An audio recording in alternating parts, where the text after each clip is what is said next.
Fala pessoal, sejam bem-vindos a mais um episódio do nosso Papo Offshore. Hoje o bicho vai pegar, Henricão, diretamente de Nova York, o nosso convidado diferenciado. Tá empolgado para hoje? Eu tô empolgado. Eu confesso que agora tudo que envolve Estados Unidos, eu já faço as coisas com muita vontade. Agora eu faço com 1000 vezes mais ainda. Vamos lá, o nosso convidado de hoje é o Bruno Corano, que ele tem a Corano Capital, é CEO da Corano Capital lá nos Estados Unidos. Vamos falar desse desafio de ter uma empresa lá de investimentos, de consultoria, wealth. Vamos entender um pouco mais sobre isso. Ele que é economista, ele tem um podcast lá, o podcast Wall Street Podcast. Você que quer conhecer mais sobre esse mercado, tem que assistir o podcast dele. Bruno, muito obrigado por ter comparecido aqui com a gente. Eu sei que só já está muito corrido aqui no Brasil e conseguiu um tempinho com a gente. Não, eu que agradeço o convite, a oportunidade. Fiquei impressionado com a estrutura da escola, com os cursos, com o modelo. Como eu não moro no Brasil há muito tempo, às vezes eu percebo que eu estou um pouco desconectado. E eu achei assim surpreendente. Durante o papo eu vou mostrar o quanto eu acredito que a solução para as pessoas darem certo é a educação. Legal. E é essencialmente o que vocês fazem aqui, né? Que legal, que legal. Bruno, para começar, você sempre foi do mercado financeiro? Você atuava no mercado aqui no Brasil? Como que você entrou ali nesse mercado? Bem resumido. O que você quiser aprofundar, você me questiona. Eu fui criado pelos meus avós, pais do meu pai, e logicamente tinha um lado bom que a minha avó era megera e fazia eu estudar muito. Então eu era super nerd. Quando eu cheguei ali nos 14 anos, que surgiu a história da paquera, mulherada, eu passei a ser terrível. Eu só queria ficar à noite indo pra balada, essas coisas, e acabou que eu me desentendi com meu avô, que no fundo é quem bancava, porque por uma criança de 14 anos ficar aprontando, alguém tem que dar dinheiro. Cortou a grana, e aí sem grana, a história, lógico, é bem longa, né? De fato, assim, o tempo fechou, me pôs para andar de ônibus, coisa que eu nunca tinha experimentado, e aí eu comecei a trabalhar. O meu primeiro emprego, eu fui trabalhar na cantina do colégio que eu estudava. Durante a minha infância, eu estudei no Dante Alighieri, que é aqui do lado. Certo, em São Paulo. E nessa época eu estudava no Maria Montessori, que é um colégio que nem existe mais, que era em Moema. E aí eu fui trabalhar na cantina desse colégio. Então, ou seja, a criança comprava lá o ticket de um cheeseburger e uma coxinha. Ela vai no balcão e você dá o que ela comprou, né? É isso que eu fazia. Mas encurtando muito a história, a lanchonete funcionava com duas moças e comigo. Era um time bem pequeno. O sindicato das escolas particulares de ensino usava o auditório desse colégio para fazer reuniões e assembleias, porque o sindicato não tinha auditório. E, consequentemente, quem preparava o coffee break para as pessoas que iam lá se reunir, ter um café, alguma coisa, era a turma da cantina. E eu estava sempre lá preparando essa mesa quando tinham essas reuniões. O presidente do sindicato era um educador, acadêmico, economista, formado na USP e um mega investidor. Encurtando muito, esse cara me chamou para trabalhar com ele. Ele enxergou ali lógico, não foi assim, ele me viu e falou, vamos trabalhar. Sim. Viu uma vez, trocou uma ideia, aí na ali. outra vez conversou mais um pouco, quis saber, porque era notório que eu era um filhinho de papai, metendo a mão na massa ali, carregando toalha e arrumando a mesa do café. E aí ele enxergou em mim um cara esforçado, me convidou para ir trabalhar com ele. Inicialmente, lógico, eu cheguei com um papel sem relevância nenhuma. Ele era um cara que tinha uma estrutura monstro, então só no escritório principal ele tinha 2 secretárias, 3 assessores, era um negócio assim, monstro mesmo, até para os dias de hoje. E acabou que com o passar dos meses eu fui me desenvolvendo, fui crescendo, e aí eu dou uma pausa para explicar melhor quem que era o Zé Aurélio. O pai dele foi um dos fundadores da Faculdade de Economia da USP. Caramba. O Zé Aurélio fez Faculdade de Economia na USP. Quem tinham sido os alunos do pai? Delfim Neto, um time de economistas super relevante. E quem tinha sido os colegas contemporâneos ali do Zé Aurélio? Naquele momento, a elite dos economistas do Brasil. Mesmo, tem muito economista no Brasil muito bom que veio do Rio, né, da UFRJ. Mas ainda assim eles tinham feito algum curso junto, etc. Então, colegas do Zé Aurélio, Malan, Lara Rezende, e vai embora. E aí eu trabalhava, com o passar do tempo, eu passei a trabalhar diretamente com o Zé Aurélio. Logicamente aprendi muito. Imagina a curva de aprendizagem disso, né? Ele era um mega investidor, ele era sócio de algumas redes, na verdade de uma grande rede de universidade, ele também tinha algumas universidades só dele, ele era um acadêmico, e a gente naquela época, eu nem naquela época usava esses termos, a gente tinha uma operação que estava começando de Venture Capital e Private Equity, mas não se usava esse nome no Brasil. Eu estou falando do final dos anos 90. Ninguém falava, não tinha esse modelo, sabe essas coisas? Vou fazer uma aquisição, aí o buyout. Esses termos que hoje todo mundo fala, americaniza. Era só assim, vamos comprar um negócio porque pode dar dinheiro, porque a gente pode fazer ele crescer e a gente pode vender por mais. Era quase não, era assim, era bem o racional da história, não tinham essas expressões. Lá fora, eu acho que até existia, mas né, poucos anos depois eu já estava conectado fora. Porque o Zé Aurélio, ele não tinha escritório nem operação lá, mas ele tinha um apartamento em Nova York. E boa parte de operações que ele fazia no Brasil, ele ia pegar recurso externo. Então, no fundo, eu acho que você quer chegar como é que foi parar a história dos Estados Unidos, né? Entender um pouquinho mais. A história dos Estados Unidos, eu sempre viajei para lá como turista. Quando eu tinha 8 anos, meu único tio e meus únicos primos mudaram para a Flórida, então eu ia de forma recorrente. Minha mãe também foi morar nos Estados Unidos ainda enquanto eu era pequeno, porque lembre, eu não fui criado pelos meus pais. Então, e com o Zé Aurélio eu ia muito porque tudo que ele precisava fazer funding, né, que é captar dinheiro, era lá. Dinheiro abundante e mais barato. Isso então, era em Nova York? Em Nova York. Até porque daí é o centro. Hoje, Miami até se desenvolveu como um centro econômico. Mas eu estou falando anos 90, o olho do... Ainda é o olho do furacão. Ainda é, né? Então, como eu tinha um bom inglês, quando ele ia para lá, ele sempre queria que eu fosse com ele. Porque, embora ele era um cara culto, um nível intelectual monstro, o inglês dele ele não se sentia seguro. Então eu falava, Bruno, vamos junto. E aí foi assim que eu comecei a respirar mais aquele ambiente. Agora fica à vontade para me questionar, porque tem tantas variáveis aí nessa história. Assim, eu vou contar só um exemplo, uma passagem. Eu parei de estudar no primeiro colegial. Você fala, ué, então você não fez faculdade? Como eu fui trabalhando na cantina, era um horror, assim, o clima para mim dentro da escola. Eu era o garoto rico que ficou pobre, eu era zoado, ninguém falava comigo. Eu imagino, né? É verdade. Então, ali. Eu fiquei, a gente nem chamava de bullying, mas era isso, né? Eu era zoado sofria, até. Mas não tinha esse termo antigamente. Exato. Aí eu cheguei e conversei com meu avô, olha, não quero mais estudar. Ele falou, desde que você ou trabalha ou estuda. Eu não quero vagabundo em casa. Então eu parei de estudar e mergulhei no trabalho.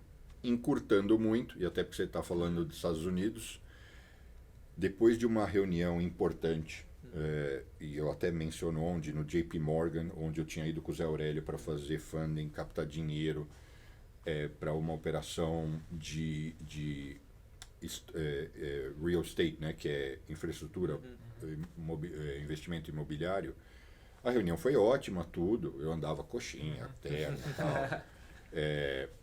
Depois da reunião, aquela coisa de acabou a reunião e as pessoas conversam informalmente, né? E aí um dos participantes perguntou, você é jovem, né? O que você estudou? Eu estava com 19 anos. Mesmo que eu quisesse, eu não teria estudado nada. Mas até então, ele não tinha ideia da minha idade, né? E aí eu falei, eu não estudei, né, ainda nada, tal. O cara, tá, assim, passou, não foi relevante ali naquela situação social. Mas assim que a gente foi embora, o Zé Aurélio acabou comigo. Porque, pensa, para um cara que era acadêmico, foi professor, É ele verdade, acabou, imagino. não tinha sido a primeira vez, acabou comigo, dizendo, cara, você tem que voltar a estudar, você não vai, isso é pega mal, você não sabe direito o que vai ser do seu futuro, você pode, e deve, né, tudo indica, você vai precisar de um emprego, ou mesmo que você não precise de um emprego, se você for empreender, mas você vai ter que ter cliente, ou parceiro, ou investidor, ou mesmo que você for para outra área. O mundo é cruel, o cara te julga. O cara te julga, ele quer até porque esse papo do cara que era office boy, que deu certo na vida e que nunca estudou, isso é exceção da exceção da exceção. E se alguém trouxer um nome e a gente for investigar, eu tenho certeza que talvez ele não tenha estudado formalmente, mas com certeza o cara estudou. Ele absorveu o conhecimento. Sim. Mas é muito mais fácil quando você tem uma credencial. Olha, eu fiz o curso, o MBA, daí eu me banco. Então isso é uma referência, né, para o mercado, como mesmo antes da sua estrutura existir, o cara, sei lá, uma pessoa que fez FGV, né, Perfeito. é uma referência. Sim. Eu preciso saber de onde você veio, como é que você absorveu o conhecimento. Bom, ele estraçalhou comigo, né? Eu não vou nem falar o jeito que ele falou comigo, porque... Mas enfim, acabou comigo. E aí eu falei para eles, é o seguinte, eu sempre adorei estudar, eu sempre fui nerd, minha avó sempre forçou, me cobrou muito. Só que no momento que eu estou profissional, que as coisas já estão dando certo, estão indo bem, eu já ganho dinheiro com você, eu não gostaria de... Eu gostaria de estudar na USP. Só que eu parei de estudar no primeiro colegial, eu jamais vou passar numa FUVEST. Ou eu tenho que parar tudo e voltar a estudar muito para ter chance de passar numa FUVEST. Tirando o fato de que eu não tinha nem o diploma do segundo grau. Aí ele falou, eu concordo, mas por que você não faz outra? Eu falei, porque eu nada contra, tá? Sim. Porque às vezes eu falo isso, as pessoas se ofendem, mas eu falei, no meu caso, não vai agregar eu estudar na Uni, não sei do que, lá no interior do estado, não sei da onde. Eu queria algo que agregasse mais. Falei, Está certo, acho que um dos motivos da gente nascer é porque aqui no Brasil tem uma leva de impressão de certificado via FIES. Então não tem nada de mal nisso mesmo. Aí eu disse, ele me falou, então aplica para uma universidade americana. Aí eu falei, bom, mas aí que eu não vou, esquece. Eu não vou ser atendido nem para servir café. Se aqui no Brasil tá difícil, imagina. E aí ele falou, não, você está absolutamente errado. As universidades americanas, inclusive as melhores das melhores, elas, antes de mais nada, elas valorizam muito o histórico da pessoa. Independentemente da... Lógico, você vai ter que fazer o TOEFL, o SAT, você vai ter que fazer as provas. E é lógico que você não dá para ser uma catástrofe, né? Um cara que não sabe fazer conta. Mas isso ele sabia que eu sempre fui um bom aluno. Mas ele falou, tem um peso enorme o histórico. Histórico. Quem é o candidato? O que ele já realizou na vida dele? Qual a história de vida? O que ele já fez de negócios? E etc, etc. E tem também... E tudo isso é através de uma defesa oral, né? A universidade, naquela época, e ainda hoje, na maior parte dos casos, eles entrevistam o candidato. Ele falou, tenho certeza que você vai voar. Eu falei, será? Ele falou, garanto. Encurtando a história, fiz um supletivo, terminei o segundo grau, estudei, não tanto quanto para passar numa FUVEST, apliquei para várias universidades, fui aceito em algumas, não fui aceito em outras, o que é normal, e aí a gente sempre vai pela melhor, né? Que nem mesmo aqui, às vezes eu fui aceito nessa e nessa e nessa. Vou aqui na melhor, né? Sim, tem que... E aí a melhor para o nosso universo finanças, eu fui aceito na UPenn, a gente chama de Penn, né? Que é a Universidade da Pensilvânia. E aí mergulhei, fui estudar. Eu conciliava os estudos em algum grau com o trabalho, porque eu não queria abandonar tudo. Foi uma loucura, assim, de ritmo de vida, mas não diferente do que eu escuto aqui as pessoas, né, de trabalho o dia inteiro, vai estudar à noite, chega meia-noite em casa, no outro dia já tem que acordar às 6, 7, dorme 4, 5, 6 horas. É isso, foi pauleira, e foi muito prazeroso. E você, só para te devolver, mas fica à vontade para me interromper, o Zé Aurélio, ele era um cara sensacional, mas era um cara muito negligente com a saúde. Ele acabou falecendo, não de uma hora para outra, assim, ele já tinha problemas, e foi um processo natural eu herdar, porque nesse momento eu já era o braço direito dele para certas operações, foi um processo natural eu herdar algumas coisas que já estavam sendo feitas. Não tinha esse nome, mas ele fazia a gestão do patrimônio da família dele, de outras famílias, então eu já cuidava dessa operação, só que nessa época a gente ainda não chamava de wealth management, especialmente no Brasil. Então foi um processo natural eu assumir esse negócio, então eu só dei sequência, logicamente, mas foi aí que eu coloquei meu nome, né? Corano Capital aí que nasceu. Então foi aí que nasceu, 2004 para 2005. Então você perguntou, sempre trabalhou nisso? Tirando a lanchonete. Praticamente. Tirando a lanchonete sempre. sempre. Esse pezinho na parte de gestão. O que eu só complementaria, porque nesses...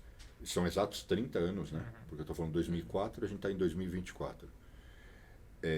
A gente fez muitas, ainda na época do Zé Aurélio e mesmo depois. A gente sempre, depois isso se profissionalizou, a gente passou a ter um braço de Venture Capital, Private Equity. A gente fez muitas aquisições. E algumas aquisições a gente operou o negócio. Então a gente foi hands-on, assim, a gente enfiou a mão na massa. Então às vezes algumas pessoas do mercado eu digo de trabalho.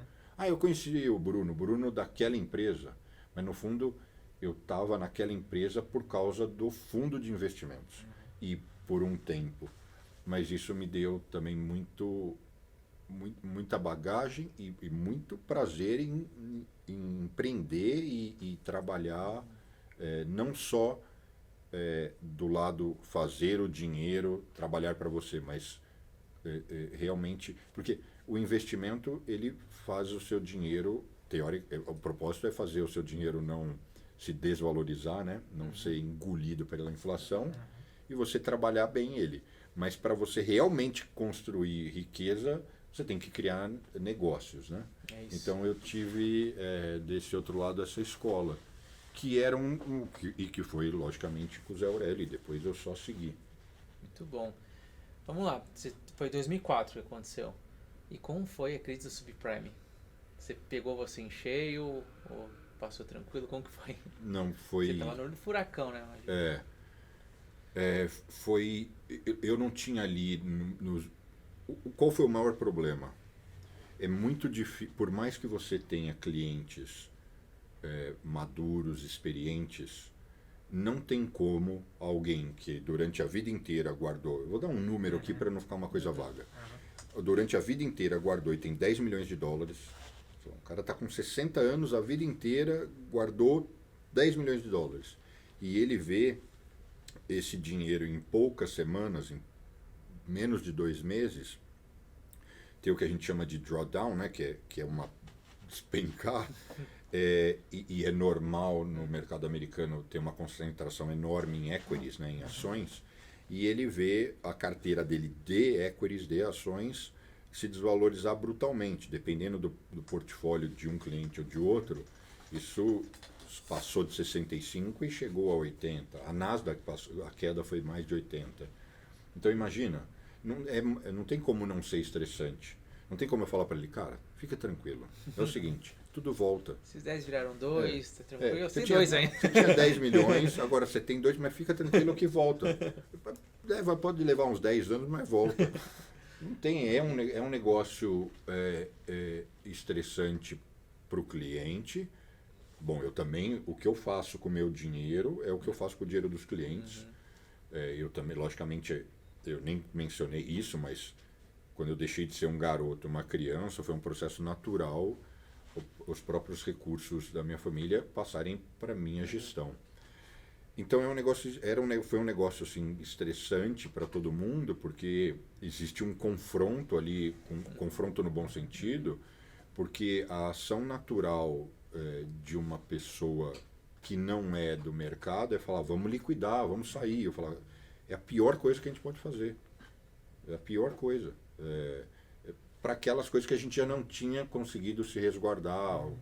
Aí tem toda a complexidade, que não é nem complexo, mas as estratégias do que estava shorteado, do que não, do que a gente acertou, do que errou. O fato é que ninguém esperava uma crise daquela magnitude com aquele desenho. E mais, como o problema foi sistêmico, ele meio que pegou tudo, né? Ele arrastou quase todos os ativos para baixo. Então, eu adoro dar aula e eu estava agora, fim da pandemia e pós-pandemia, dando aula lá e explicando como essa crise agora da pandemia foi uma crise absolutamente atípica, que nem eu, nem nenhum economista vivo tinha vivenciado nada parecido, porque alguns ativos derreteram e outros explodiram. Porque quando a gente tem crise, em geral, tudo vai para baixo. Alguns vão mais, outros vão menos, mas você tem uma retração. E a pandemia foi, para dar nomes, né? Office Depot, Amazon, boom, explodindo. Empresa de colchão nunca vendeu tanto colchão na vida. E do outro lado, certos negócios afundando. Então, Carnival, né? Cruzeiros, indo na lona, hotelaria e tantas outras coisas. Então foi um negócio muito diferente, né? Então a comparação com 2008, que lá foi sistêmico, gigante, foi horrível. Mas eu sou... Aí tem uma história pessoal envolvida nisso. Eu sou muito... Eu não sei dizer se frio. Eu diria que ponderado, sereno. Eu não sou o cara que fico em pânico, seja... até me criticam. A notícia pode ser muito boa ou muito ruim. Eles até, os meus amigos mais próximos falam: Bruno, você acha que você é japonês, né? Eu falo, por quê? Muito calmo. Porque eles falam, se eu chegar para você e falar: Bruno, você acabou de ganhar $1 bilhão no bilhete lá da loteria, você vai dizer: ah, tá bom. Legal. E se eu chegar para você, Bruno, e falar: olha, infelizmente seu pai, sua mãe, sua irmã e seus tios morreram num acidente aéreo, você perdeu todo mundo, você vai dizer: ah, tá bom. Isso, eu não sou assim. Internamente, não, isso aí é o extremo. Internamente, eu sinto como qualquer pessoa, mas eu costumo assim... Está muito ligado à questão da inteligência emocional, de você conseguir lidar com essa situação difícil e não transmitir uma preocupação para quem está olhando de fora, assim. Parte é isso, parte tem a ver com... Eu sempre fui muito... Eu sempre curti... Eu cresci num clube. Meu avô, entre outras coisas, ele tinha um clube de campo. Eu sempre competi. Então, a competição de forma... não efetivamente profissional, não que depois eu não tenha competido em alguns esportes profissionalmente, basicamente você aprende o tempo todo a lidar com as suas inseguranças, com o medo, com o fracasso, com a pressão, com a dúvida, porque você quer ganhar, né? Você não quer ser um fracassado, porque você não quer perder, porque você não quer ser ridicularizado. Então, por várias razões, eu fui construindo isso na minha personalidade. Então, eu sou bem sereno. Não que eu não sinta, não que não machuque, não que eu não me preocupe. Eu ia comentar isso. Até que ponto você acredita que o esporte pode ter influenciado nisso? Que você competiu também ali no automobilismo, não foi? Ali eu joguei tênis. Eu era muito bom nadando. Mas a gente nem sempre segue o que a gente é bom. A minha paixão era tênis. Então eu joguei tênis competitivo desde pequeno. Tirando momentos que eu trabalhava muito e não conseguia levar a sério. Quando eu fui para a universidade, eu tentei jogar... eu joguei pela universidade, tentei jogar profissional. Mas isso não foi para frente. E depois, quando eu fiquei doente, eu tive um tumor ósseo. A minha vida... Nunca foi assim uma coisa muito linear. Foi assim, agora tá 100%, agora você vai morrer, agora vai estar tudo certo, agora já não tem mais nada. Então eu tive muitos altos e baixos, não necessariamente financeiros, mas de perspectiva de vida. Então eu resolvi, porque era um hobby, eu adorava andar de bicicleta, que depois roubava a mobilete da minha irmã e depois eu passei a curtir moto. Então era um hobby, e aí eu acabei começando a correr de moto, achando que eu ia brincar. Aquilo lá virou eu passei a correr depois profissionalmente e virou uma atividade. nunca foi meu ganha-pão, ao contrário, enterrei um monte de dinheiro participando nesse esporte caro, mas que seja no tênis, porque quando eu fui para a moto, o tênis já tinha me agregado muito, e a moto só continuou esse trabalho, né? Porque a moto ainda tinha o ingrediente do risco. Risco é real, né? De você se machucar e até morrer. Então, ajudou. O esporte, acho que ajuda. O esporte competitivo, ele ajuda qualquer um. Mas são poucas pessoas que entram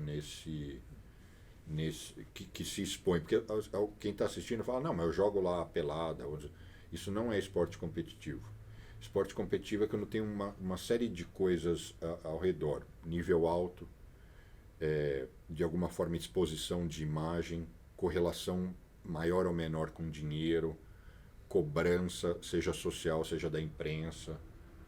É esse conjunto de coisas que caracteriza que é um esporte que você está praticando de forma profissional. É aí que vem o que você sente o saco de tijolos nas costas e fala, porra, tá pesando. Então, isso na pelada é muito mais tranquilo, né? Tomar um gol, perder, zoação, é uma brincadeira. Né? É uma brincadeira. Que nem hoje eu pedalo, eu pratico jiu-jitsu, eu faço um monte de coisa, mas eu não devo nada a ninguém. Não tenho patrocinador. Ninguém vai. Meus resultados não se tornam públicos, não vai sair na revista, não tem imprensa, não tem nada. Então é muito mais é só o lado bom, não tem o lado ruim. E é o lado ruim que gera o amadurecimento. Tem uma coisa que eu acredito muito, é bem complicado você se desenvolver sem sofrimento, sem passar por momentos difíceis, né? Então esse lado profissional é o que traz a dor aí para a história. Falando em lado bom e lado ruim, o sonho de muita gente é morar em Nova York. Então fala um pouco do que é o lado bom e o lado ruim de Nova York que ninguém conta. Bom, por eu ter optado ficar por lá, então a resposta vai ser inclinada para o lado. Existe lado ruim em morar em Nova York? Acho que é caro. Deve ser, quando a gente vai é porque é caro. Acho que o único lado ruim que eu vejo é que é caro as coisas lá. Mas se você trabalhar lá, você ganha mais lá também. Você ganha 6 vezes mais agora. Vou tentar empacotar os aspectos ruins. Faz muito frio. Eu vejo um monte de brasileiro que reclama disso, eu não ligo. Não estou dizendo que eu adoro quando está menos 15 ventando. Do mesmo jeito que eu não gosto quando está 40 graus e você sai e você parece que está dentro da marmita, né? Então, do mesmo jeito que o calor extremo é desconfortável, o frio extremo também é punk. Muito frio. A cultura do americano, e por mais que eu esteja lá há tantos anos, é muito diferente da nossa.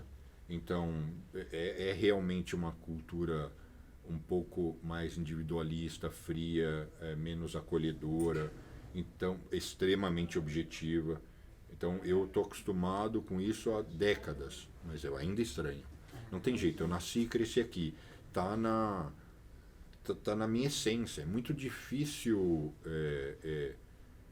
isso desplugar de um jeito absoluto que não me incomode em nada. O custo de vida é alto, mas logicamente você ganha mais. O resto, eu acho que são só coisas boas. E o que eu diria que é o melhor, as pessoas vão até estranhar. Ponto 1, segurança. Eu não sei se é porque eu ligo muito para isso. Assim, não existe violência. Ninguém vai roubar você. Você pode sair a qualquer hora na rua com relógio caro ou não, com o laptop nas costas. Não existe esse tipo de violência. Ninguém vai chegar você a pé ou no semáforo e falar, me dá algo. Existe como a economia é muito pujante, muita oportunidade. Você está entre as melhores mentes, e aí tem gente, às vezes, aqui no Brasil que se ofende quando fala isso, mas assim, é um processo natural. Vamos fingir que nós estivéssemos no interior. Vou falar aqui um negócio polêmico. Polêmico que eu digo é porque quando eu menciono o lugar, você vai ter alguém daquele lugar que vai assistir e vai ficar, pô, você está falando mal. Eu não estou falando mal do lugar, não é isso. Mas imagina que nós estivéssemos no interior do Maranhão. Onde vão estar as melhores mentes? Onde vai estar um tal de Fábio que está empreendendo e fazendo um negócio em educação? Onde estão as sedes dos bancos? Onde estão as melhores escolas? Elas são atraídas pelos grandes centros econômicos. Onde é o maior centro econômico do Brasil? É São Paulo.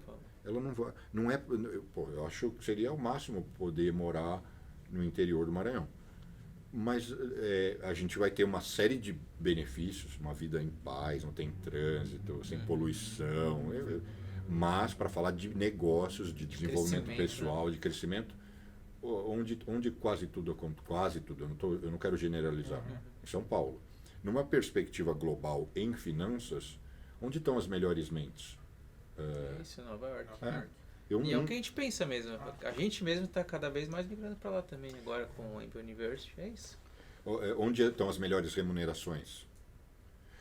Um dos meus sócios, ele é engenheiro, fez Poli, fez USP, trabalhou na McKinsey, fez MBA em Colômbia e nunca mais voltou. Grandemente, o mercado vai lá e segura e agarra e nunca mais voltou. Ele gosta do Brasil, ele adora o Brasil, mas se abriu tantas oportunidades foram abertas que ele ficou por lá. Mesmo concordando comigo, ele concordando comigo em relação, puxa, aqui as pessoas não são tão acolhedoras, aqui é isso.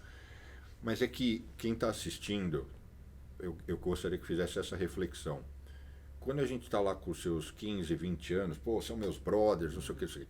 Conforme você vai envelhecendo, aí você tem uma namorada e você casa, cada vez mais você já vai vivendo com aquela célula, né? Muito mais na sua casa. Né? Os amigos continuam sendo grandes amigos, mas você já não encontra com o seu grande amigo todo dia. Você não vai todo dia com ele para academia, porque você passa a ter outras ocupações. Então, acaba que quando você está um pouquinho mais velho, essas coisas têm menos importância, te incomodam menos.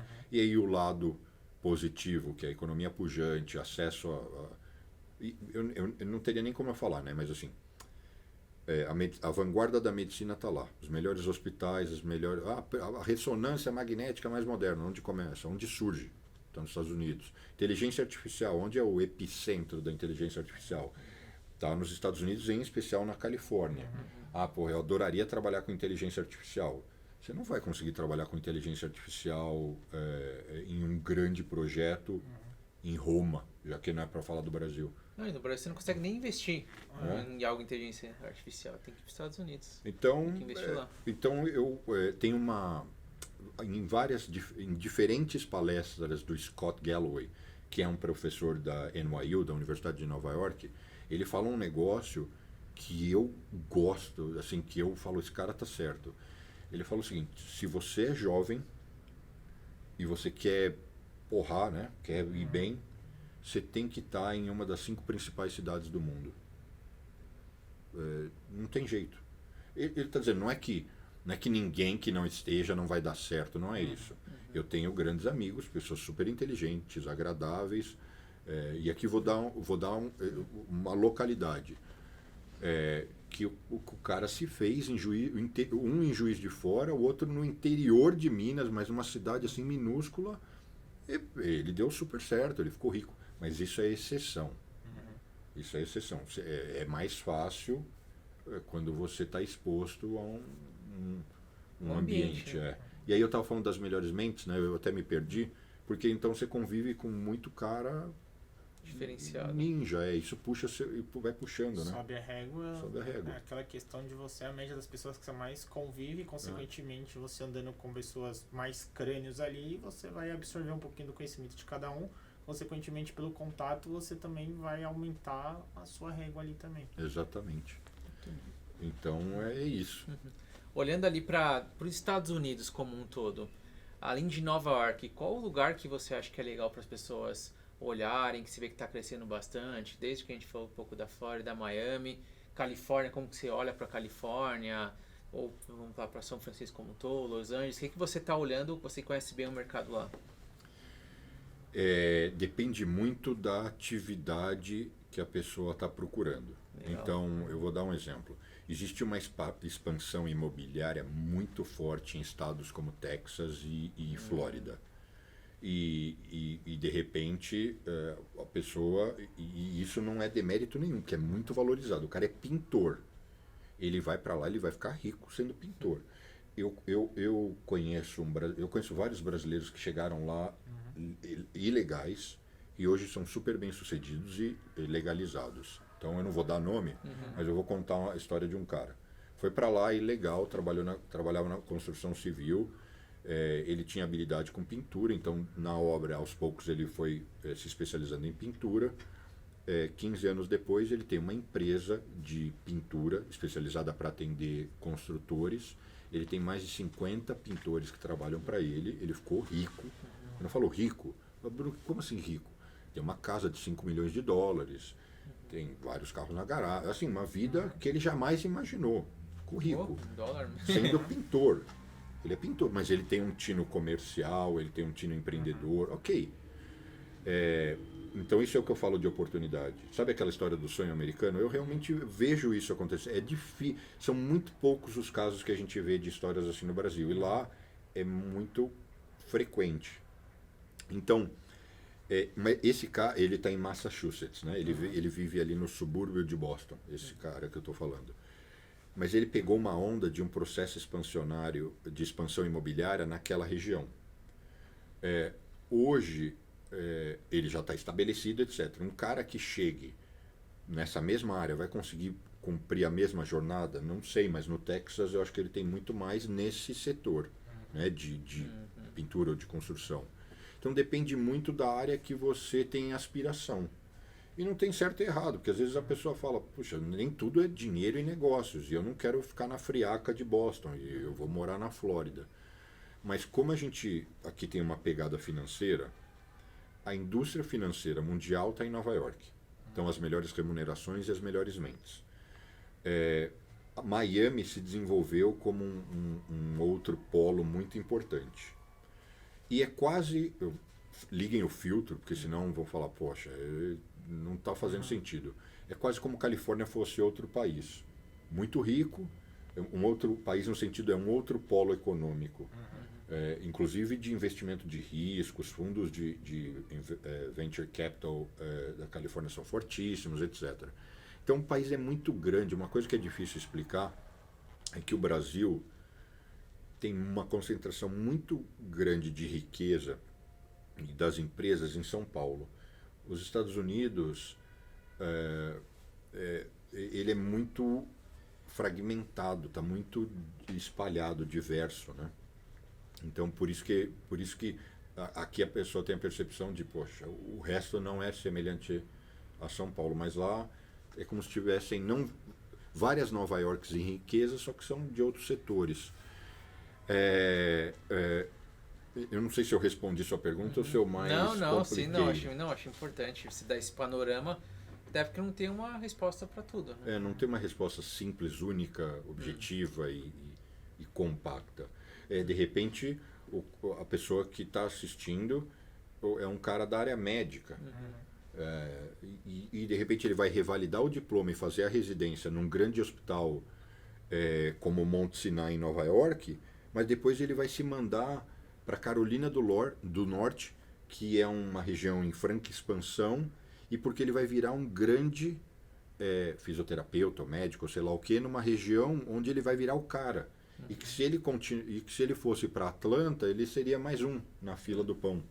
Bom, ganharia bem, inclusive não existe no mercado financeiro, farmacêutico e de saúde são as áreas que melhor remuneram nos Estados Unidos.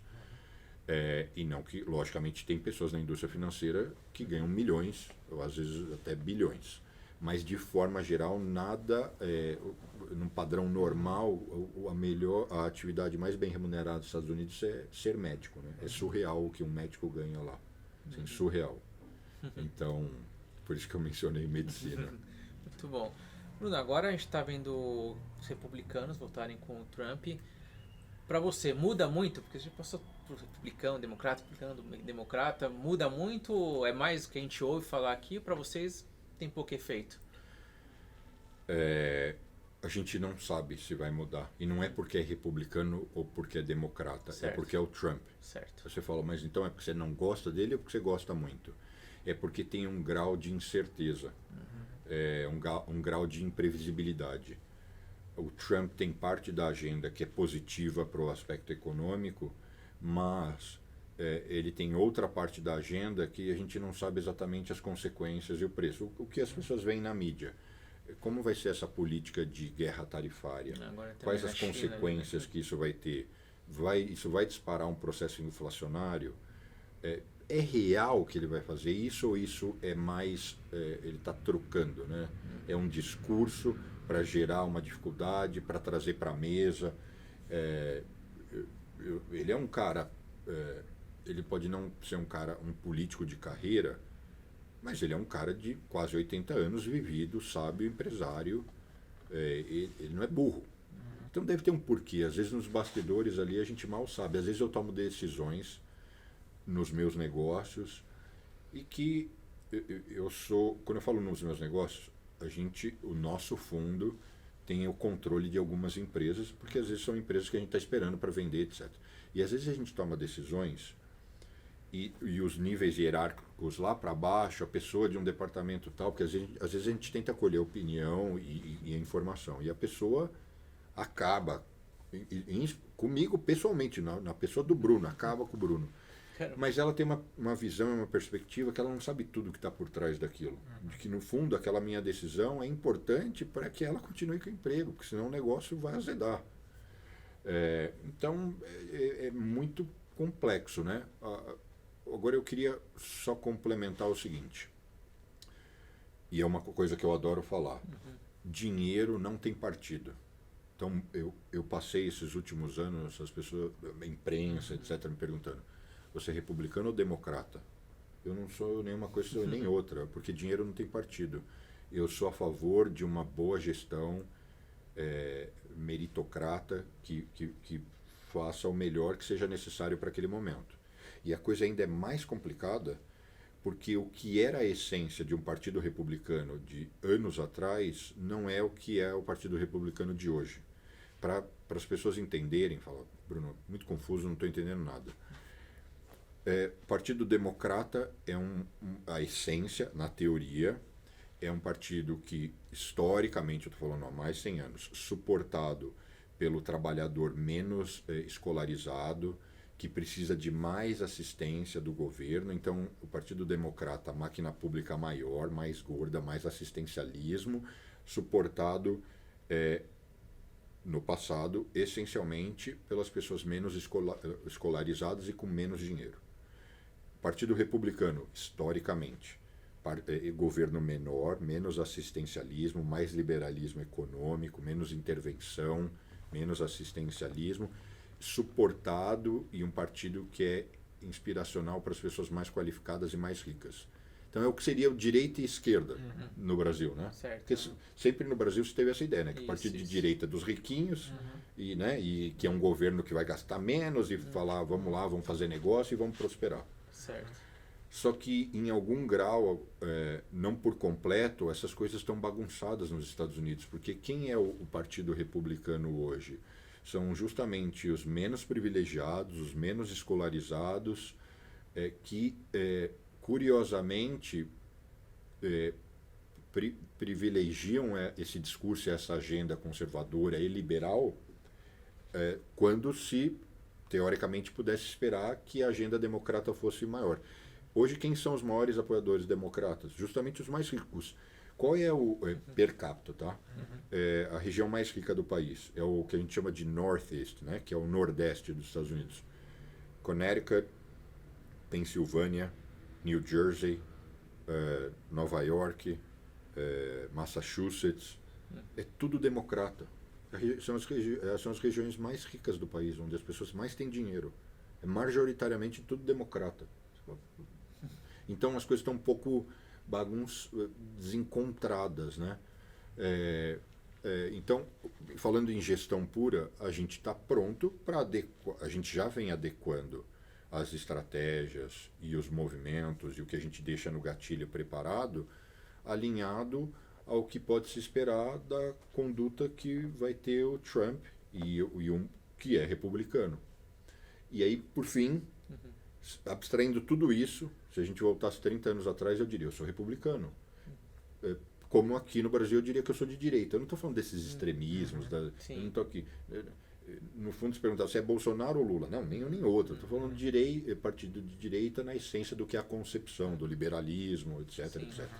Então, eu diria que eu seria republicano, mas o republicano, a dinâmica republicana de hoje não é o que eu cresci e entendia pela essência do liberalismo. O que você acredita que pode ser ter dado essa invertida?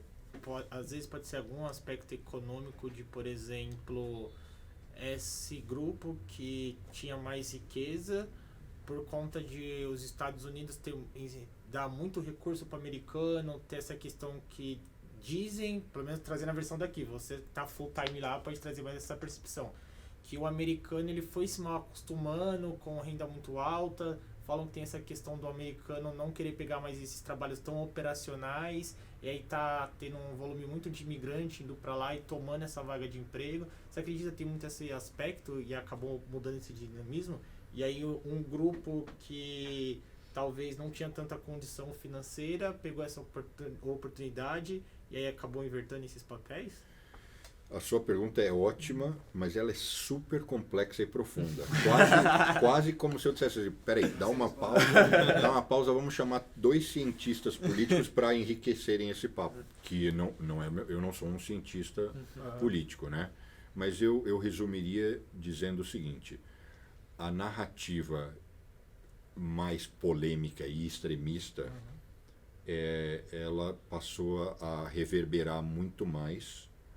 E como toda a sociedade, existem grupos insatisfeitos. Nos Estados Unidos, a essência desse grupo insatisfeito, né, dessa massa de trabalhadores menos escolarizados, eles sofreram, nessas últimas décadas, a globalização. Eu falo, Bruno, traduz isso para alguém, cara, que é um estudante que está começando. É o cara que fabricava xícara ou cadeira nos Estados Unidos, ou que trabalhava numa indústria automobilística, era em algum grau um operário, mas um operário de algo que tem como deixar de ser feito ali, porque agora há pouco eu estava falando de operário que é o pintor, mas não tem jeito, o pintor tem que estar ali porque tem que pintar a parede localmente. Esses trabalhadores foram realmente sofrendo o efeito da globalização, porque a xícara, cadeira, isso e aquilo passou a vir de fora, em especial da China. Então essas pessoas sofreram essa perda de emprego, a gente está falando de milhões e milhões e milhões de pessoas. E aí isso ecoou e teve uma conexão, né, com um discurso mais extremista do Trump. Então, ou seja, qual que é o resumo aí? Teve uma insatisfação.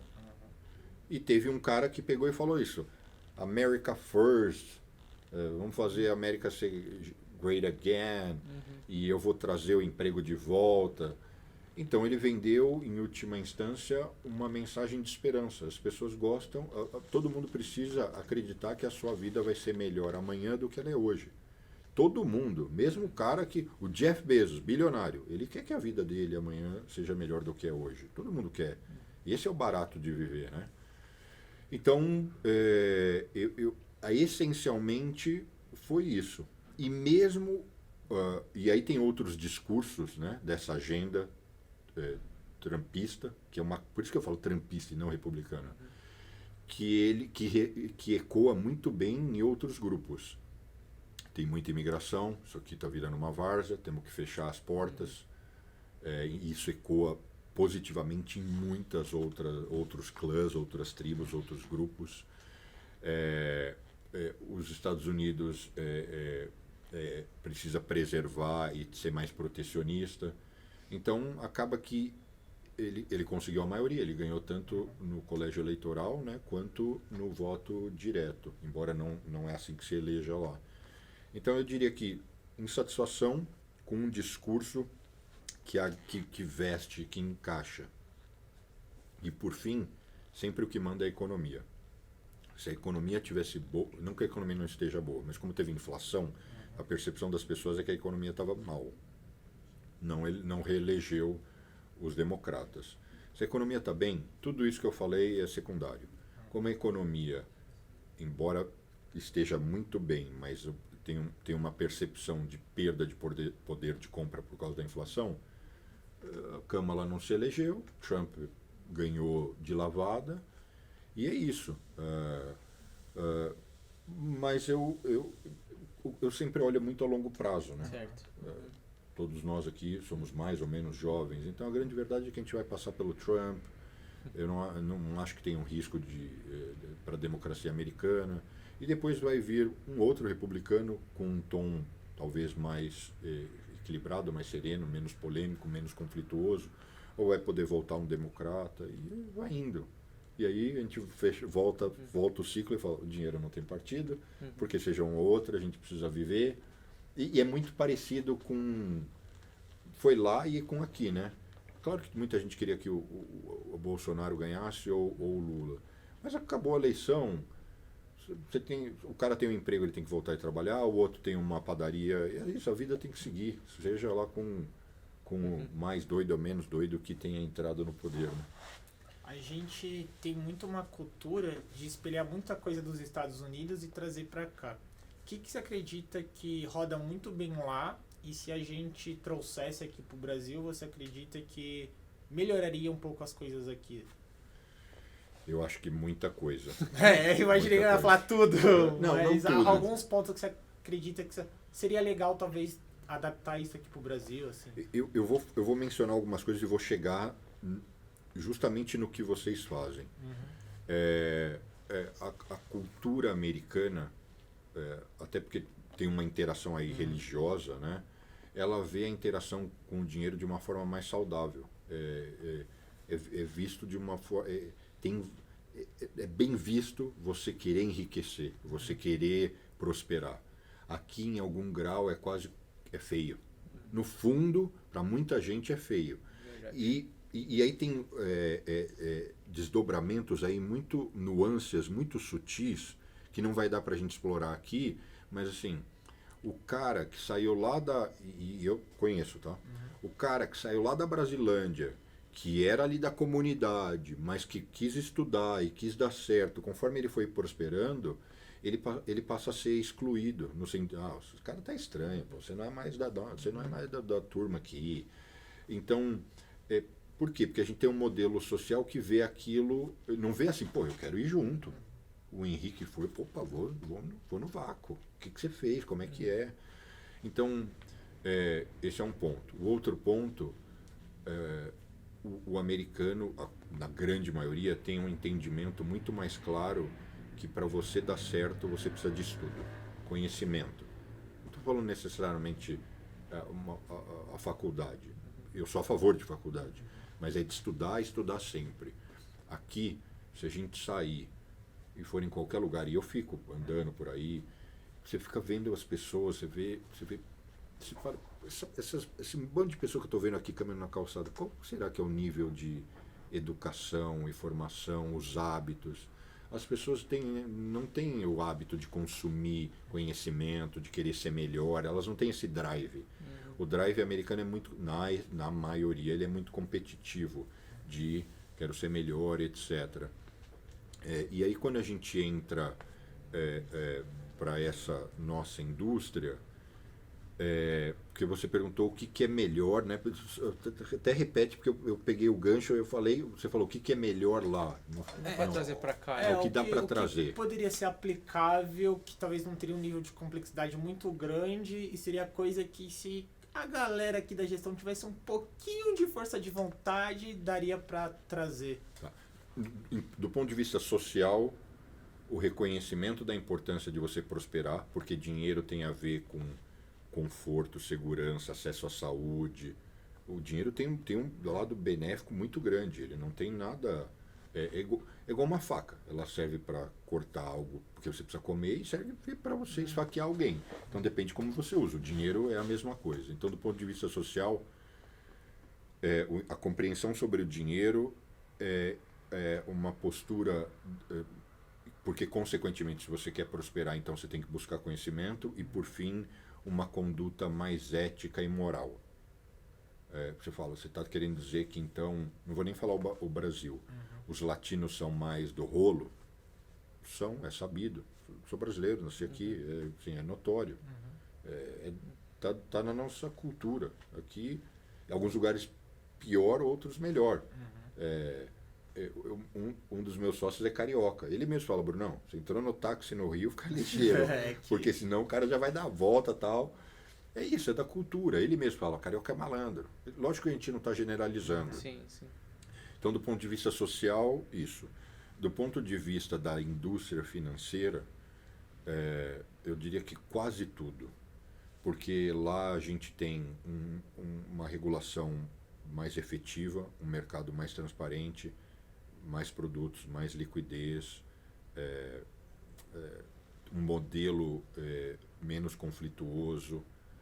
Aí a gente pode entrar em aspectos específicos, né? Mas isso que está acontecendo agora aqui, de qualquer pessoa poder investir em qualquer coisa, eu acho que faz sentido essa expressão, é um negócio que lá já tem décadas e décadas e décadas.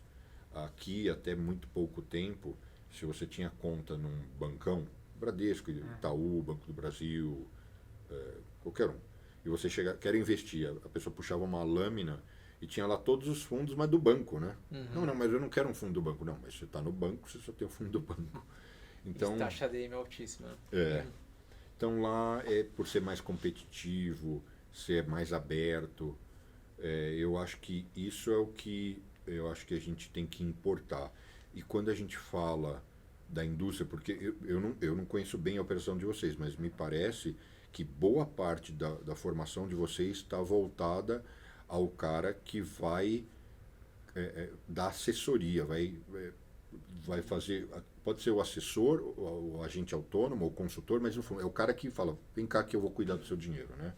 É o CFP, mas tudo isso é a mesma, eu entendo que a pessoa tem que ter, teoricamente, as competências muito parecidas. Eu acho que lá o mercado é bem maduro nesse sentido. E aqui eu acho que ainda está engatinhando. Então eu acho que é uma inspiração. E aí tem, de repente a gente marca até outro podcast, porque eu vejo um avanço muito grande nessa... eu vejo um atraso aqui e um avanço muito grande lá em relação a isso. Aí é entrar numa outra... Você fala, como assim? Cada vez mais lá está deixando de existir o banker ou o advisor sem conhecimento. As pessoas estão virando técnicas. E aí de novo a gente volta na história do conhecimento. Se você realmente não passar a entender muito, lá você já não tem... Você vai trabalhar, você vai ter uma grana, mas você não vai ficar rico, as melhores posições não vão estar com você. Para quem está assistindo, ou mesmo vocês quiserem me questionar, o que eu quero dizer é que você vê aqui uma dessas grandes casas, tem uma montanha de consultor ou agente, não importa. E eu não vejo nada de errado. E a imensa maior parte, o cara é o garçom que quis ir para uma coisa melhor, ou é advogado que não estava dando certo e veio para essa área. Super legítimo. Mas se ele não entender que não basta ele ser gentil e só ser um vendedor de produto, se ele não entender que ele vai passar a ter que ter reais conhecimentos, ele vai ser superado por um economista que faz esse mesmo papel. Verdade. É o que está acontecendo lá fora. Então eu acho que é um processo de amadurecimento aqui, décadas à frente, mas é um processo. Eu acho que é bom esse ponto, porque muitas vezes ele só tira a certificação, está pronto no mercado. Enquanto as outras profissões são 5 anos de faculdade, depois faz uma prova, 4 anos, e aqui não tem isso, né? Não tem essa quebra. Eu não sei se eu vou ser cancelado. A certificação é o que menos tem valor na história toda. Aqui é o lugar para falar isso. Aqui você pode falar à vontade. Aqui a gente tem a certificação, mas é o que a gente sempre fala. A gente traz a realidade. Eu não estou dizendo não tenha. Até porque... habilitação. Mas, assim... É igual a minha telefonista falar que atende o telefone. Eu falo, porra, parabéns, né? Você é telefonista, você tem que atender o telefone. Mas como você atende? Qual o seu nível de organização? Qual o cuidado que você tem em realmente passar a chamada e ter a certeza que o Henrique do departamento tal atendeu e que o cara que ficou satisfeito? Então, assim, essa é uma analogia, né? Então, você cuidar do dinheiro de alguém, é que nem eu não sei, tá? Mas nem talvez tudo que vocês façam não exatamente é cuidar do dinheiro. Mas cuidar do dinheiro de alguém é algo muito sério. E que exige, então, consequentemente, muito postura e muitas competências e muito conhecimento. Porque a indústria ela é muito diversa e muito rica. Você não está trabalhando na agência do Bradescão e você vende capitalização, você entende só de capitalização. Ao contrário, capitalização, o cara que entender, ele vai falar capitalização é uma roubada, cuidado com isso, e tem coisas muito mais eficientes. Então o cara tem que passar a conhecer um mundo de produtos, um mundo de armadilhas para ele e para o cliente. Ele tem que ter uma ética que é o que eu acho que o Brasil agora está avançando, que é não ter uma relação conflituosa, que até então era absolutamente conflituosa. Ah, Bruno, não entendi de novo o que você quer dizer. E aí vocês estão aqui, vocês podem me ajudar. Mas a imensa maior parte dos consultores e dos agentes autônomos trabalhavam baseado em comissionamento. Sim. Então com a ideia de que não custa nada, eu cuido do seu dinheiro, não custa nada.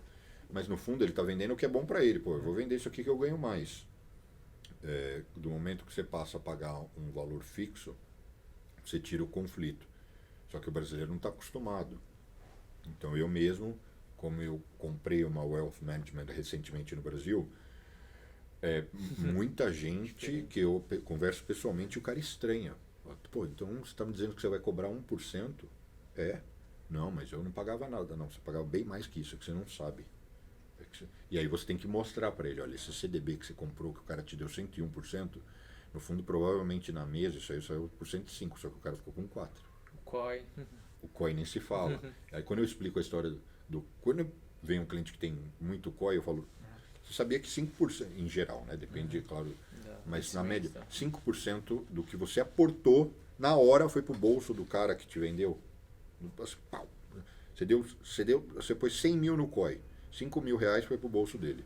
É claro que até eu, se eu fosse consultor, agente, eu vou falar, todo dia eu quero convencer um cliente meu a aportar 100 mil, eu ganho 5 mil por dia, 10 dias 50, 30 dias 150 mil, só só da comissãozinha do COI. Então, é lógico, é uma relação conflituosa, né? E eu imagino que vocês ensinam isso nos cursos, né? Tanto é que nossas MBAs são 1000 horas ao vivo. Aula todo dia, professores do mercado, para não ter o atalho. Até aqui, ó, nosso símbolo é sem atalho, porque a gente faz diferente. Você trouxe até essa questão da certificação, a gente vê escolas vendendo como tira a certificação e vira especialista. E a gente já faz o contrário. Tanto é que a nossa certificação é quase gratuita. A gente deu mais de 100 mil bolsas de estudo de certificação, por quê? É habilitação, você tem que ter, mas você tem que ter outros atributos. Por exemplo, aqui a gente tem desde a habilidade comercial até o conhecimento técnico, os soft skills, então, inteligência emocional, comunicação oratória. A gente aprofunda muito, networking, para que esse profissional esteja muito preparado. E hoje, 10 a 20% dos especialistas do Bradesco, Itaú, Santander são nossos alunos. E eles levam uma mensagem muito diferente para o mercado. Então a gente quer mudar via educação. Esse que é o nosso foco. Os países que cresceram e prosperaram, né? Eu estava dando uma entrevista ontem num canal de TV e me questionaram isso, né? Se você pega os países que deram certo nos últimos 100 anos, você vê o que deram certo, o que eles fizeram, e o que deram errado, o que eles fizeram. Assim, não tem muito segredo. É muito simples. E duas das coisas, uma é política, não tem a ver com o papo, e a outra tem a ver, politicamente é austeridade, né? Tem que gastar menos do que ganha. E do ponto de vista social, educação. Coreia do Sul e tantos outros. Assim, se não eleva o nível, se não capacita as pessoas, a coisa não acontece, né? Então a certificação, ela não te capacita, ela te certifica. Mas você vai entrar para a indústria, se entrar, e não vai chegar a lugar nenhum. E provavelmente, eu acredito, eu não tenho esses dados, eu não estou aqui Mas possivelmente você vai desistir ou ser demitido. Muitos desistem. Gente, Agora, autônomo. se você é bom, se você realmente entende, você vai se diferenciar e você tem tudo para prosperar. Perfeito. Bruno, seguinte, você tá bem lá nos Estados Unidos, com a Wealth, com tudo. Por que você resolveu fazer um podcast? Meu? Você que criou o podcast? Tô bem, tô de boa aqui, tô nos Estados Unidos, Nova York, tranquilo. Ganhando a minha grana e tal. Eu vou aqui sem filtro. Vambora, manda. Sempre fui fã de YouTube, mesmo lá atrás. Você fala, por que você é tão fã de YouTube? Porque quando eu cresci, né, aquela história, fui trabalhar com o Zé Aurélio, era um perrengue conseguir informação. Uma vez o Zé Aurélio chegou e falou, Bruno, a gente está comprando essa rede de escolas de inglês, é um esquema de franchising e eu quero você envolvido. E eu falei para ele, beleza, tô dentro. Eu saí dali e corri para Saraiva para achar um livro de franquias, de franchising, porque eu não entendia quase nada de franquia. Eu sei o que é franquia, né? Não achei. Não tinha. Não existia YouTube, não existia internet. Então, com o passar dos anos, até hoje eu continuo buscando conhecimento. Hoje à noite eu vou chegar em casa, eu vou stalkear vocês, seu site e tudo. Vambora. Porque eu cheguei aqui e não conhecia direito. E Henrique começou a me contar e tal. Então, eu sou fã da ferramenta. Porque ela te dá acesso rápido, fácil, simples. Beleza, então guarda essa informação. Então já sou fã da ferramenta.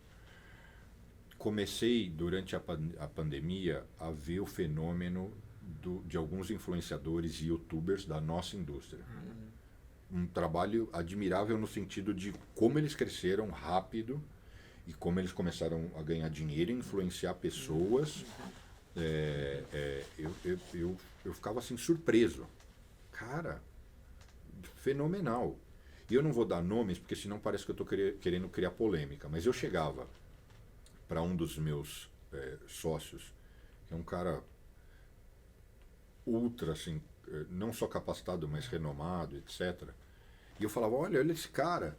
Ele falava, pô, esse cara aqui falou umas besteiras. Eu falei, esse aqui que às vezes dá uma escorregada, mas olha esse. Não, esse aqui não falou nada, esse aqui falou legal. E o que ele... esse cara estava no... Eu acho que eu conheço, né? Ele estava no UBS? Não. Como assim não? De onde ele veio? Ele trabalhou em que banco? Não, ele era do Exército. Não, mas como assim do Exército? Ele é do Exército. Até, sei lá, acho que 3, 4 anos atrás ele saltava de paraquedas. Aí ele, puxa... Então, até admiro, não estou dizendo que essas pessoas não levam muita coisa boa. Mas é lógico que você fica com aquela sensação, poxa, então se eu estou nesse negócio, agora eu estou há 30 anos, mas na época 26, eu estou há 26 anos nesse negócio. Eu estudei na melhor escola de finanças do mundo. Eu fui criado e cercado pelos grandes economistas da época do Brasil. Eu cumpri uma jornada e dei certo nisso. Eu também gostaria de dividir as minhas experiências. Eu também gostaria de ter o meu lugar na janelinha do busão. Eu também quero olhar lá fora. Eu também quero participar dessa grande festa. E eu vou dar mais uma pausa e fazer um complemento. Se você me perguntar, Bruno, e eu não quero soar arrogante, não é isso, mas em algum grau eu julgo que eu dei muito certo. Mas por que você deu certo? Eu tive muita força de vontade, um querer, resiliência, toda essa história. Mas eu tive muita ajuda. Eu fui acolhido por várias pessoas. O Zé Aurélio foi um, meu avô foi outro, e teve mais um monte de gente. Sem auxílio, sem uma mão, assim, vou te dar uma força, você não chega a lugar nenhum. Não tem esse papo de eu sou foda, não. Sempre, durante a sua vida, vai ter um monte de gente te ajudando. E como vai continuar existindo na minha, na de vocês e na de quem estiver assistindo. Tudo bem que para você ser ajudado, você também tem que construir um merecimento, né? Você tem que atrair. Mas o fato é que gera um sentimento de retribuição. O Zé Aurélio, antes de morrer, ele pegou e falou, você sabe por que eu te acolhi? Porque eu vi em você um moleque esforçado e eu, em algum grau, eu me via. Quando eu era novo e eu queria também vencer, e eu fui acolhido. Parte pelo meu pai, parte por outras pessoas. Então eu quis te dar aquilo me excitava, né? Eu sei que excitar em português dá uma conotação sexual, mas em inglês é só uma coisa de me motiva. Não, né? mas a gente fala, você tem que trabalhar com tesão, é isso, tem que trabalhar com tesão, é diferente. Então, eu também passei a curtir muito essa coisa de ver que eu consigo ajudar pessoas. Eu tenho várias situações absolutamente pessoais. Eu tenho uma pessoa que trabalhou, foi cria minha, começou novinha, trabalhou comigo 12 anos e hoje ela gere um dos fundos do Soros. Mas é uma pessoa que saiu do nada. Então, e o mais não é que eu preciso falar, é a fulana. Não? O mais barato é quando ela me escreve e é grata. Eu me sinto foda, eu sou o cara. Porque eu consegui contribuir para alguém. Então aí eu falei, eu vou criar um podcast, porque será que eu consigo dividir um pouco das pessoas que eu tenho acesso, das coisas que eu vivencio? O seu ambiente, né? É isso, eu vou... E aí, lógico que é uma coisa que eu estou aprendendo, porque eu falei, vou criar um podcast, mas daí depois eu vi, puxa, não é tão simples, eu preciso começar a me expor nas redes sociais, senão também não vou conseguir levar mensagem nenhuma. Então eu ainda estou engatinhando. Porque, e aí é uma cutucada respeitosa, eu não sou um cara que estava ali, tinha dado errado em tudo e virei um influenciador para tentar fazer daquilo um trabalho. Não. Eu tenho meus negócios e eu quis fazer isso como uma doação, assim, no sentido de, será que tem algo que eu possa retribuir, né? Retribuir de volta para o que a máquina, o sistema, o mercado fez? Então, é isso. Não sei, acho que eu respondi sua pergunta de um jeito... Não, mas tá certo, que é uma provocação que eu faço até para os profissionais. Que às vezes um profissional fala, mas o influenciador tal, se você não fala, ele fala. As pessoas vão ouvir ele, seu cliente vai ouvir ele, não vai te ouvir. Sim. Então pega e fala, o que você fez. E a grande maior parte dos financistas ou economistas renomados de mercado não se expõem nas redes. Não falam, então eles vão ouvir alguém. Todos os meus amigos, americanos ou brasileiros, de Nova York, claro que eles têm respeito por mim, mas todos eles tiram sarro da minha cara. Ah, imagina. Virou blogueirinha. Agora você quer tirar foto quando a gente está almoçando. E alguns já enxergam a ideia disso. E é lógico que tem um lado também que eu não estou acostumado a sair de me hiperexpor. Mas é que tem intenções maiores por trás disso. E aí eu vou dar até vou passar aí uma página e ir para uma coisa que tem a ver com uma reunião que eu tive antes de vir para cá. Legal. Eu acho que o lado cruel dessa nossa indústria é que o cara que tem 100 milhões, 200 milhões, ele tem acesso a um tremendo suporte, ele vai ter ele tem acesso a grandes gestores, grandes casas, ele vai pressupõe que ele vai poder investir da melhor forma. E o cara que tem 50 mil vai ficar tendo suporte mequetrefe de alguém que quer ficar entubando um monte de produto tranqueira, etc. Eu tenho muita vontade, e depois de conhecer seu trabalho, a gente nunca... lembra que eu falei que o sistema alimenta e retribui? Talvez daqui 3 meses eu falo, Fábio, o que você acha disso? Vamos tentar fazer junto. Eu tenho muita vontade de criar algum tipo de comunidade gratuita, onde eu consiga mostrar, olha, eu atendo algumas grandes famílias, né? Eu vou dar ideia de valor para as pessoas saberem. Eu atendo uma matriarca, porque o marido já morreu, que nesse momento eles estão com mais de 740 milhões de dólares investidos na minha Wealth Management. É a maior cliente individual, né? Pessoa física. E depois isso vai descendo. Até então, na Operação Nova York, eu só tinha clientes grandes. Agora na Operação Brasil, e eu criei a Operação Brasil porque eu comecei a me expor nas redes. Algumas pessoas começavam a procurar. Com certeza. E eu falava, cara, eu não tenho como te ajudar. E não é que era merreca. Às vezes um médico falando, eu tenho 10 milhões, não sei o que eu faço. Eu não tenho como te ajudar. Eu não consigo, porque eu não consigo tempo. Se eu falar que eu vou te ajudar, eu não vou conseguir dar retorno, está disponível, etc. E você vai ficar chateado. É por isso que eu abri uma operação no Brasil com um amigo economista de muitos anos. Depois eu posso contar disso. Para poder pegar pessoas que como esse médico, ou até com muito menos dinheiro, 2 milhões, e atender. Mas e a pessoa que tem 50 mil? A grande verdade é que eu não tenho consultor, agente, nada disso. Todo o meu time são só ou engenheiros ou economistas. Eu não consigo parar um cara desse para falar com alguém que tem 50 mil. Ah, então você é cruel. É porque não tem jeito, tem que pagar o cara. Não tem como. Mas, e se eu pegar tudo que a gente faz aqui dentro e abrir isso? Seja através de um sistema educacional como o seu, seja para uma pessoa que queira investir, não é nem que quer aprender. Tem gente que falou, mas daí você está entregando o seu know-how. Não, porque os meus clientes, eles não fazem, não porque eles não sabem, até porque quase 50% dos meus clientes nos Estados Unidos são gestores. Eu nem comentei isso. Eu até brinco que eu falo que eu sou médico de médicos. 50% dos meus investidores são gestores que ficaram ricos na indústria. Eu vou dar um exemplo de um.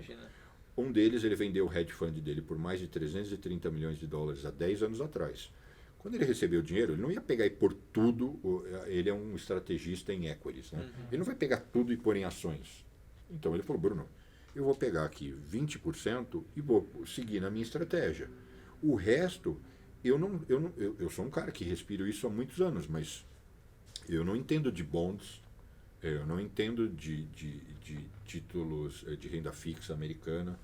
Você precisa, quando eu falo você precisa operar, é minha casa. Porque eu também, para as pessoas entenderem, é como se eu fosse um médico, um diretor de um hospital. E eventualmente eu posso até, de formação, ser um ortopedista. E aí o Fábio chega e fala, Bruno, eu estou com um problema no coração. Eu não sou cardiologista. Eu não tenho como te ajudar. Você precisa falar com o meu cardiologista. Porra, mas a minha esposa está com problema na pele. Você precisa falar com um dermatologista. Então, dentro da minha estrutura, eu fui, ao longo desses 25 anos, conseguindo pegar no mercado caras experts, né, em cada uma dessas competências. Então eu tenho 3 caras que vivem equities há décadas, o cara de bonds, o cara de renda fixa, etc, etc. Então, esse gestor que vendeu o fundo dele, ele trouxe o dinheiro porque ele já me conhecia há muito tempo, ele é brasileiro. E porque ele entende isso, que nem ele conhece tanto o suficiente de certos produtos e que ele precisa de alguém. E ele poderia passar a entender tudo de bonds? Sim, mas ele não tem tempo, porque ele é um gestor de ações, entendeu? Então isso para as pessoas entenderem. E aí voltando, mas e se esse time de pessoas pudesse gratuitamente mostrar o que a gente faz na carteira de um cara que tem 200 milhões de reais? Eu não vou dizer o nome do cara, nunca ninguém vai saber. Sim. Mas eu não preciso esconder o que a gente fez. O que a gente fez de estratégia na curva longa de juros recentemente, que a gente ganhou 8% em 3 meses, em dólar. Eu não vou perder cliente. E não tem nada, ao contrário, talvez eu até capte, porque um grande construtor que recentemente a gente conquistou esse cliente, ele não tem tempo para fazer. E tudo bem, ele viu como foi aquela estratégia naquele momento. Mas o Trump está entrando, as coisas mudam. Então o nosso papel é estar lá, igual eu até brinco com o meu pessoal, falo, nós somos igual o cachorro na padaria vendo o frango girar, sabe? Tem que ficar lá olhando. Nosso papel é isso, sniper. Fica o tempo todo, a gente é pago para isso, né? Desculpa, você fez uma pergunta, eu... Não, mas daí, a primeira coisa... do MBA University vai ser professor. Isso já é dado já. Isso aí já está convocado, viu? É uma honra. Vai dar aula para os nossos alunos lá, com certeza. Quando a gente tiver imersão em Nova York, com certeza. A gente quer estar lá, passar lá. Bom, porque você tem muito para agregar. Nossa. Antes de mais nada, vocês estão convidados para irem no meu podcast. Para falar do trabalho educacional que você tem feito. Bom, já ficou claro como eu sou fã de todo mundo que milita nessa área, né, de dividir e levar conhecimento. A gente quer divulgar bastante seu podcast aqui, porque a gente acredita que as pessoas que sabem muito de mercado, que entendem, as pessoas têm que falar com as pessoas, têm que levar a mensagem delas. E você tem uma mensagem muito boa para passar. E eu nem sei se dá pra falar isso aqui no ar, mas assim, eu tenho um monte de gente para te apresentar. Pode lá. Caras assim, geniais, brasileiros geniais, Legal. que muitos não são conhecidos no Brasil. Então, assim, um dos caras, na minha opinião, que mais entende de hedge fund brasileiro e que faz um evento aqui de value investing e que quando ele vem e traz convidados americanos, quem está na plateia é um Stuberg da vida. Então por aí você vê, esse cara é amicíssimo. Então eu vou dizer. Que legal. E eu provoco esses caras, ó, seguinte, você vai lá e você vai dar aula tal, e ainda é tudo por sua conta, você ainda paga para dar aula. Né? Porque são todos caras ricos, bem-sucedidos, né? Então eu acho que eles têm que doar, eles têm que retribuir. Muito bom. Isso é verdade, acho que até de bastidores, mas muitos que a gente está trazendo para dar aula, eles falam, não quero ganhar nada. É assim, o cara, né, eu não conheço, o Henrique estava me dizendo que tem um monte, né? Tem muita gente boa. Você pega pessoas que já estão lá com seus 40 a mais, 50 a mais, deram certo, do mesmo jeito que ele pode eventualmente ajudar a servir a sopa para as pessoas carentes, por que ele não pode doar algumas horas do mês dele e dividir um pouco o que ele vivencia, né? Eu acho que quando a maré sobe para todos os barcos, né? Então eu acho isso muito legal. Muito bom, muito bom. Bruno, obrigado por baita conversa aqui. Parabéns pela sua história, pela sua trajetória. No que depender da gente aqui, a gente vai divulgar muito você, porque a gente está entrando muito com essa parte internacional, falando demais, e você acha que é um ponto focal para todo mundo que pensa em Nova York. Quero pensar em Nova York, tem que ver seu podcast, tem que acompanhar, tem que ir lá te visitar, tem que divulgar, porque você está fazendo um baita de um trabalho, e acho que é um trabalho, pelo menos eu não conheço ninguém que tem um trabalho igual o seu. Eu não conheço ninguém em Nova York que faz o que você faz. Eu não sou em Nova York, nos Estados Unidos como um todo, né? A gente procurou. Bom, eu agradeço o convite, achamos. a oportunidade, as perguntas, o espaço.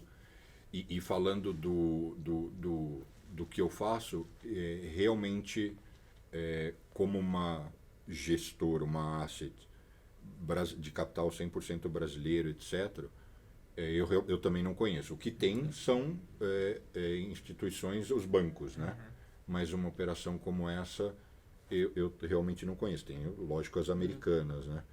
Então, enfim, o que eu puder contribuir e incentivar as pessoas também a ousarem, né? Porque mesmo quem assistiu falou, não, mas eu não quero morar nos Estados Unidos. Mas às vezes o cara vai lá, ele só vai para estudar, porque quando ele voltar o passe dele está maior.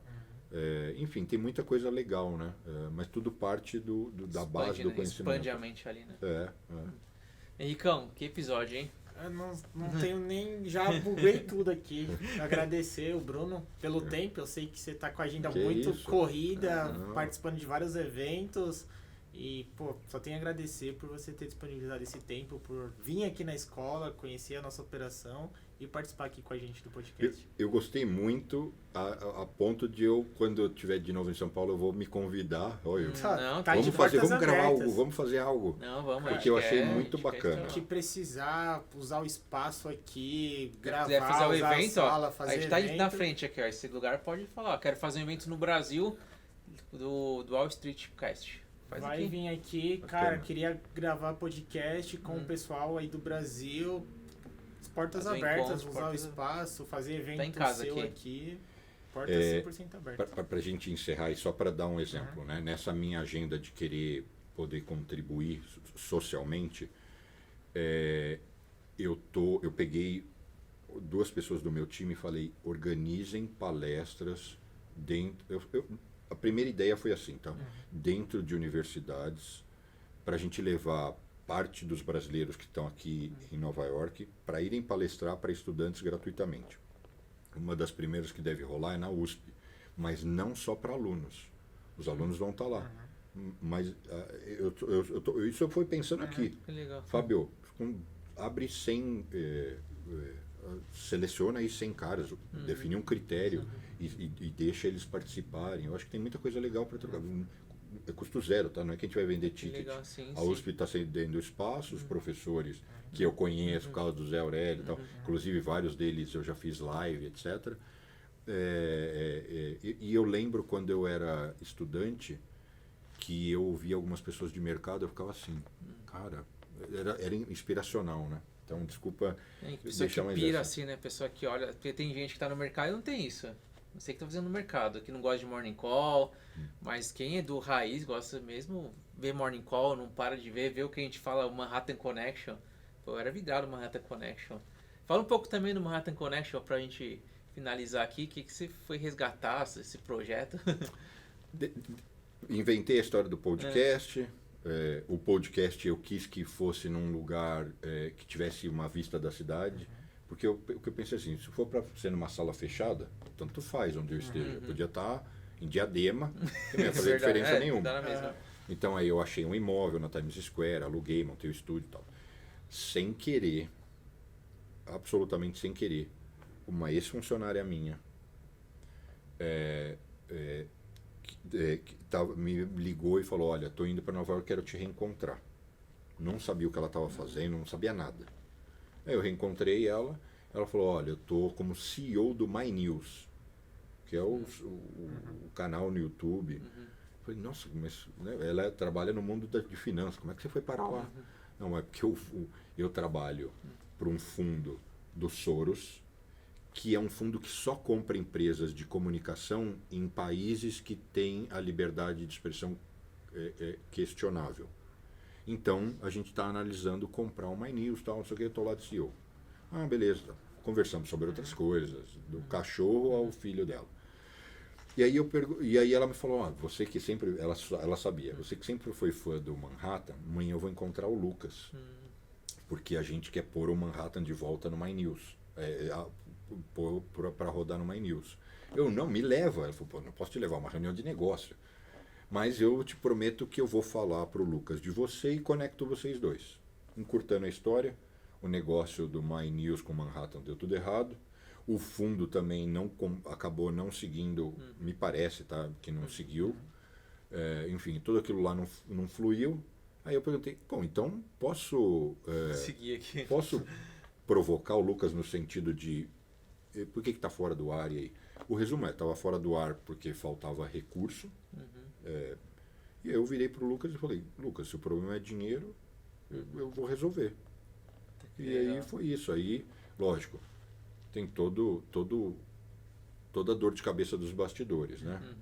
De vamos atrás de uma emissora, aí bate na porta da Band, não quer, bate na porta do SBT, não quer, achar uma emissora, enfim, e aí recomeçar. Mas é porque eu era fã e bem, foi mais por isso, é um aprendizado, porque os caras são monstros do jornalismo. O que o Caio, o Diogo em termos culturais é um monstro. O Caio em política internacional, um monstro. E o Lucas é um monstro em tudo, né, como jornalista. Então, na verdade, é quase que eu teria que pagar, porque eu estou ali aprendendo. Ali. Eu estou aprendendo com os caras, né? Tomo dura, tomo bronca. Se eu testar uma merda, você falou errado. Ótimo, porque é assim que eu aprendo, né? Cresce. Quem que não é jornalista, que do nada sai... É como se um cara que não é jornalista, pum, vai trabalhar com William Bonner e fulano. Tudo bem que tem gente que não gosta do nome que eu estou mencionando, não é isso? Sim, não, mas ele é o maior nome. É igual falar do Galvão Bueno. Você vai lá trabalhar com um cara que... O Lucas, para muita gente que está assistindo, que é molecão, o Lucas está entre os maiores jornalistas da história do Brasil. É tido como o melhor texto da TV, foi o principal correspondente internacional, entrevistou de presidentes americanos a Muhammad Ali, e a lista é extensa, assim, é gigante. Então eu diria que eu acho que não tenha um jornalista que tenha feito entrevistas tão relevantes, tudo. Hoje ele está com 80 anos, mas ele continua uma máquina de ele tem todo o conteúdo e sabe, é do ramo, né? Então muito legal. Tenho aprendido muito. Parabéns por essa iniciativa também. Baita iniciativa. Obrigado. Muito bom. Mais uma, né? Mais uma. Bruno, muito obrigado mais uma vez. Conta muito com a gente. Parabéns pela sua história. Inspira a gente. E a gente vai para os Estados Unidos. Agora a gente tem um parceiro muito forte, viu? Obrigado. E parabéns para vocês pelo trabalho, pela escola, pelos cursos e pelo podcast de dar a oportunidade de um cara como eu aparecer aqui para dar uns pitacos. Show de bola. Pessoal, até o próximo episódio. Tamo junto. Tchau, tchau.